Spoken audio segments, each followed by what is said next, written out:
Amalan terakhir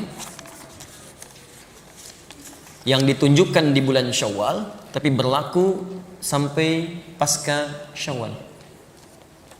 Ada di Quran surah ke-30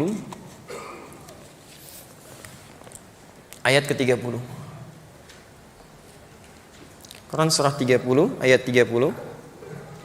Tafsirnya, keterangan Nabi-nya ada di hadis riwayat Muslim, nomor hadis yang ke-8.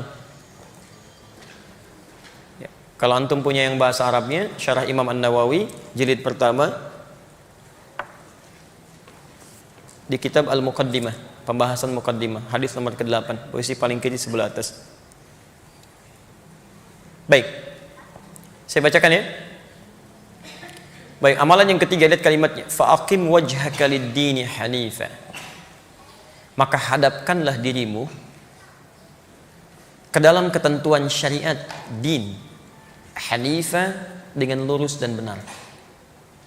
Lihat amalannya, hadapkan dirimu, maksudnya mulailah serius mengerjakan tuntunan syariat hanifa, dengan lurus dan benar. Nah, ketika Anda mulai mengerjakan tuntunan syariat dengan benar ini, lihat, fitratallahi allati fataran nasa 'alaiha. Itulah fitrah yang telah Allah tetapkan saat Allah menciptakan manusia. Tolong Anda fokus ya, karena ini tidak mudah untuk menjelaskannya. Semoga Allah berikan kemudahan. Perhatikan sini. Ini tidak mudah menguraikannya, seperti juga tidak mudah untuk menghapus tulisannya. Baik. Jangan berikan amalan yang bukan ahlinya. Lihat sini. Fokus sini. Amalan ketiga adalah diistilahkan dengan istilah Al-Quran dengan komitmen untuk mengerjakan aturan syariat, komitmen mengerjakan aturan syariat, bukan komitmen biasa, dengan cara yang hanif. Hanif itu lurus dan benar, tidak menyimpang. Jazakallahu khair.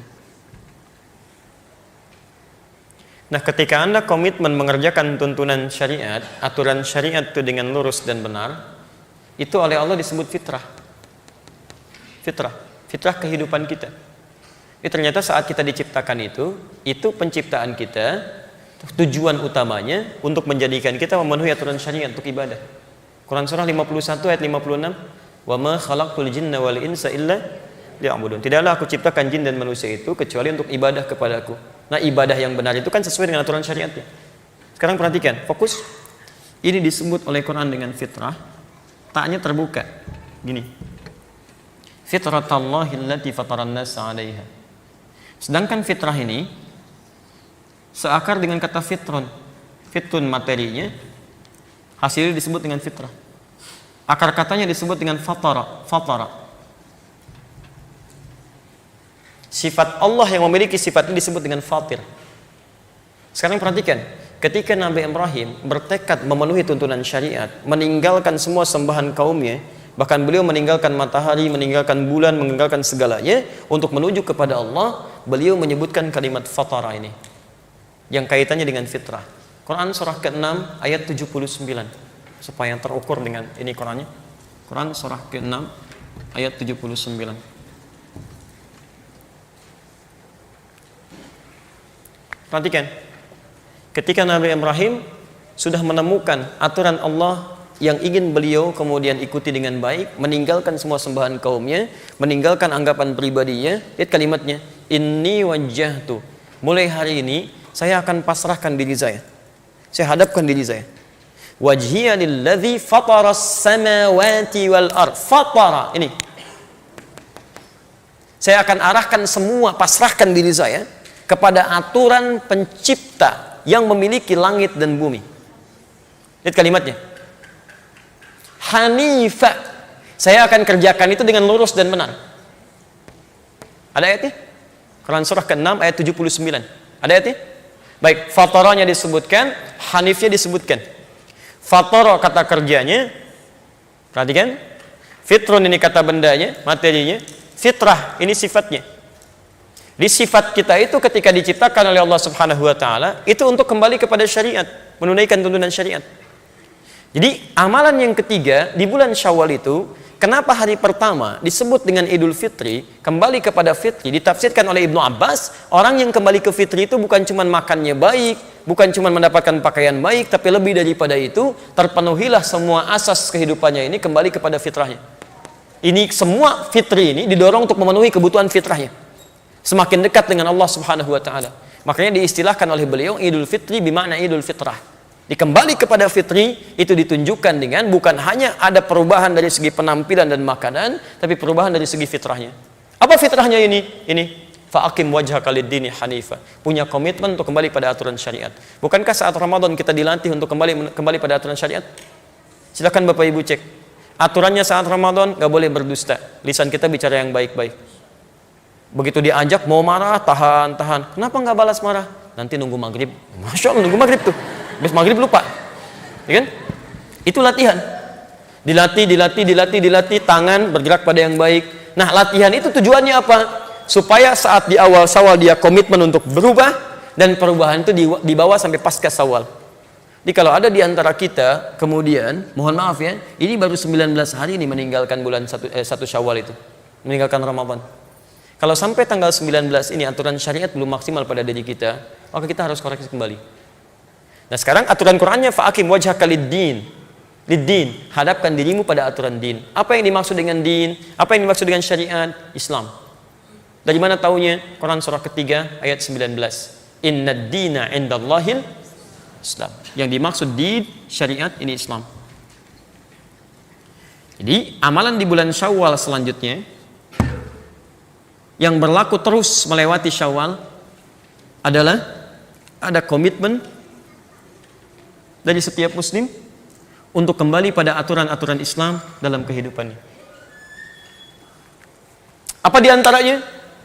Ketika ditanya tentang Islam oleh malaikat Jibril kepada Nabi Muhammad SAW, jawaban pertama dari Nabi SAW adalah terkait dengan amalan-amalan ritual kita. Di hadis Muslim, nomor hadis yang ke-8 yang tadi Anda catat. Begitu malaikat bertanya pada Nabi SAW, lihat kalimatnya, mal Islam, apa itu Islam? Kata Nabi, lihat, antasyhada an la ilaha illallah wa anna Muhammad Rasulullah. Lihat memaknai kata Hanif, saya komitmen tidak menjadikan Tuhan manapun selain Allah sebagai Tuhan yang layak untuk disembah. Ilah itu Tuhan yang layak untuk disembah. La-nya itu nafi. Jadi kalau Anda mengucapkan la, artinya Anda menafikan Tuhan yang lain. Jadi tidak boleh kemudian ada orang Islam sudah mengucapkan la ilaha illallah, dia masih mengakui ada Tuhan lain selain Islam, selain Allah. Ada Tuhan lain selain Allah, ada agama lain selain Islam, itu nggak boleh. Kalau dia mengucapkan kalimat itu berarti dia sedang keluar dari nilai syahadatnya. Bermasalah syahadatnya. Jelas ya? Di mustahil ada orang mengucapkan tidak ada Tuhan selain Allah, tapi kemudian dia berkata ada agama lain selain Islam, ada Tuhan lain selain Allah, itu bermasalah. Jelas di sini? Maka ilmu untuk meningkatkan kualitas itu disebut dengan tauhid namanya. Cara mendekat kepada Allah diikat dengan kalimat wa asyhadu anna Muhammadar Rasulullah. Diikuti tuntunan bagaimana Nabi menuntun kita untuk mendekat pada Allah Subhanahu wa taala. Jelas di sini? Baik. Kalau hukum negara kita harus menghargai. Harus menghargai, ya. Artinya menghargai itu tidak boleh memaksa. Ya, ada diikat di pasal 29 ayat 1. Ya. Pasal 29 ayat 21. Negara menjamin kemerdekaan tiap-tiap penduduk untuk memeluk agamanya masing-masing. Ya, maaf, ayat 2-nya. Ayat 1-nya dasar negara kita adalah apa? Bukan ketuhanan yang Maha Esa. Ya, silakan cek. Pasal 29 ayat 1, negara berdasar atas ketuhanan yang Maha Esa. Pasal 29 ayat 2, negara menjamin kemerdekaan tiap-tiap penduduk untuk memeluk agamanya masing-masing dan beribadah menurut agama dan kepercayaannya itu. Silakan cek. Saya menghafal itu waktu SD itu. Kelas 3. Itu tahun berapa itu? Ya, setahu saya demikian. Nggak tahu kalau berubah sampai sekarang, gitu kan? Setahu saya demikian. Nah, yang paling menarik begini. Yang paling menarik, silakan kembalikan. Aturan itu jelas. Kata Quran, la ikraha fiddin. Nggak boleh paksa orang. Jadi kita nggak boleh paksa orang ikutan sholat, ikutan ibadah. Silahkan, masing-masing aja. Kita hanya boleh berdakwah dengan lembut. Kalau mau terima, silahkan. Tidak, kami nggak akan paksa. Nggak boleh. Tapi juga kita tidak diperkenankan intervensi agama orang lain dengan mengatakan semua agama sama. Itu nggak boleh. Kalau semua agama sama, kenapa dia pilih itu, dia pilih ini, dan saya pilih ini? Ya, maka lakukan masing-masing, dan itu toleransi tingkat yang paling tinggi. Zero toleransi itu dalam akidah, toleransi tingkat yang paling tinggi. Paham sampai sini? Baik. Maka kalau ada orang mengatakan dia beriman, dia muslim, tapi masih mengatakan semua agama sama, itu orang sedang sakit. Kurang sehat dia, mungkin lelah itu ya. Nah, yang seperti itu jangan diikuti. Jangan diikuti. Ini satu. Yang kedua, mohon izin saya teruskan, wa tuqimas shalah. Dia memperbaiki salatnya. Menyempurnakan salatnya karena iqamah itu sempurna. Maka mohon maaf, coba buat perubahan pada diri kita. Kita harus punya resolusi untuk berubah. Dimulai Idul Fitri ini coba perbaiki. Antum dilatih sholat sunnah, sholat tarawih, tahajud, kemudian duhanya, nggak ketinggalan saat Ramadan. Masa iya sih dari semua banyak sholat itu tidak membuat sholat kita berubah lebih baik pasca Ramadan? Ayo, ya, maaf. Ini bahasa Quran halus sekali, halus tapi tajam. Bahkan ada orang sholat masih belum tahu, belum paham apa yang dibaca dan dilakukan dalam sholatnya. Mau sampai kapan? Antum rukuk nggak ngerti yang dibaca, sujud nggak paham yang diucapkan. Bagaimana bisa khusyuk sholatnya? Karena dari itu kita belajarlah. Hari ini kita ambil takbir, pahami isinya, kemudian maknanya apa. Jadi begitu lisan mengucapkan Allahu Akbar, pikirannya kemudian menerjemahkan Allahu Akbar, Allah Maha Besar. Hatinya meresapi, saya berikan Engkau yang Maha Besar ya Allah, tapi saya masih merasa besar dalam hidup, kadang-kadang sombong pada orang lain. Ya Allah, jangan wafatkan saya dalam keadaan sombong ya Allah. Jangan wafatkan saya dalam keadaan merasa besar ya Allah.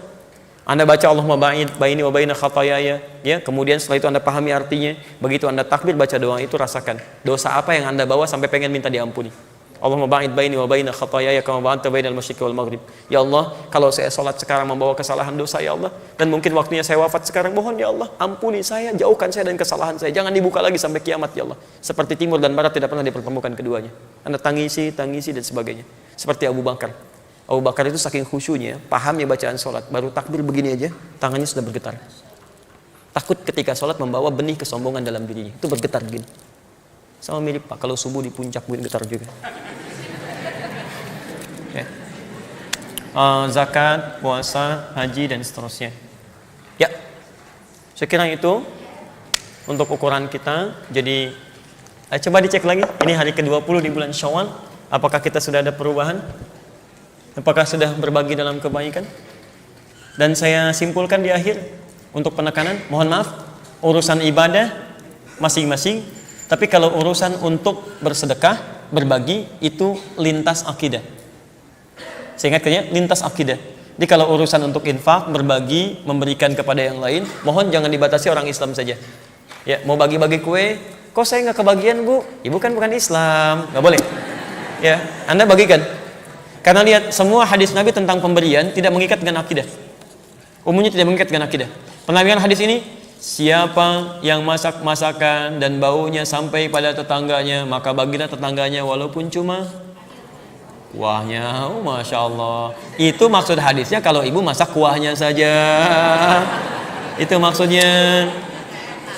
Ya, supaya dia tidak suudzon kepada Anda. Oh, dia masak opor, kok nggak bagi-bagi padahal cuma kuahnya.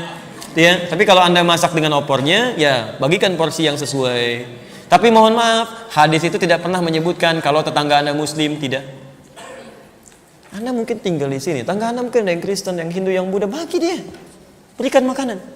Begitu Anda antarkan, Masya Allah, ibu kok baik banget ya. Oh, bukan baik, ini karena Allah perintahkan saya untuk berbagi.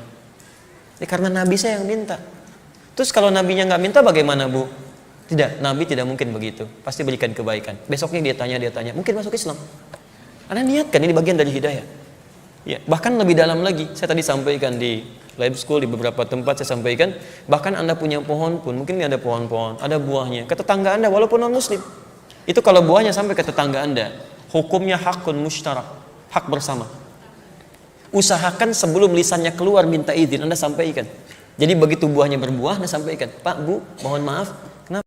Itu kalau nanti buahnya tumbuh, berbuah dan sudah matang, gak usah minta izin, petik aja, ambil. Oh, saya mencuri dong. Tidak, ibu sudah ngambil, itu hak kita bersama. Dari mana ketentuannya? Itu Nabi saya yang sampaikan. Quran yang berikan aturannya. Boleh saya lihat, tunjukkan. Dia belajar, mungkin masuk Islam. Ya, besoknya ayam Anda masuk ke tempat dia. Luar biasa lah. Baik, saya cukupkan sampai di situ deh, nggak saya teruskan.